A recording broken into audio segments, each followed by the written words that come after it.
প্রায়শই দেখা যায় বাবা সাহেব আম্বেদকরের মূর্তি ভাঙার ছবি।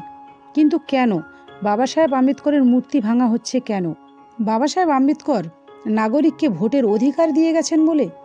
আম্বেদকরের অপরাধ, তিনি এদেশের বঞ্চিত মানুষের জন্য আজীবন লড়াই করে গেছেন। একদল মানুষ অন্যায়ভাবে এদেশের মূল্যবাসীদের ওপর হাজার হাজার বছর ধরে জুলুম চালিয়েছে, সমস্ত অধিকার কেড়ে নিয়েছে, মানুষ থেকে এদেশের মূল্যবাসীদের পশুত্বে নামিয়ে দিয়েছে। আম্বেদকর এই অত্যাচারী বর্বরদের বিরুদ্ধে লড়াই চালিয়ে গেছেন বলে এটাই আম্বেদকরের অপরাধ?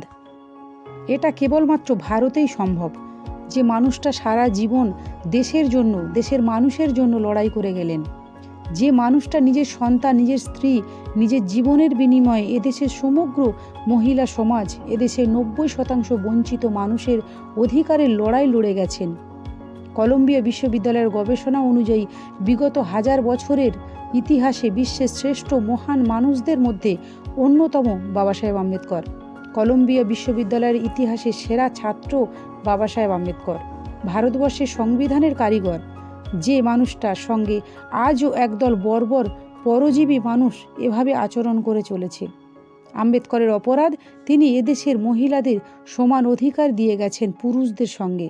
আম্বেদকরের অপরাধ, তিনি এদেশের মূল্যবাসী সমাজ, যারা এদেশের জনসংখ্যার 90%, তাদের সমান অধিকারের জন্য লড়াই করেছেন।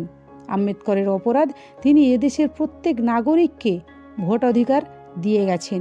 আম্বেদকরের অপরাধ, তিনি এদেশের বঞ্চিত মানুষের জন্য আজীবন লড়াই করে গেছেন। একদল মানুষ অন্যায়ভাবে এদেশের মূল্যবাসীদের ওপর হাজার হাজার বছর ধরে জুলুম চালিয়েছে, সমস্ত অধিকার কেড়ে নিয়েছে।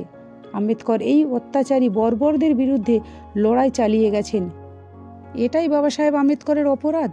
আর সেই কারণে বাবা সাহেব আম্বেদকরের একের পর এক মূর্তি ভাঙা হচ্ছে।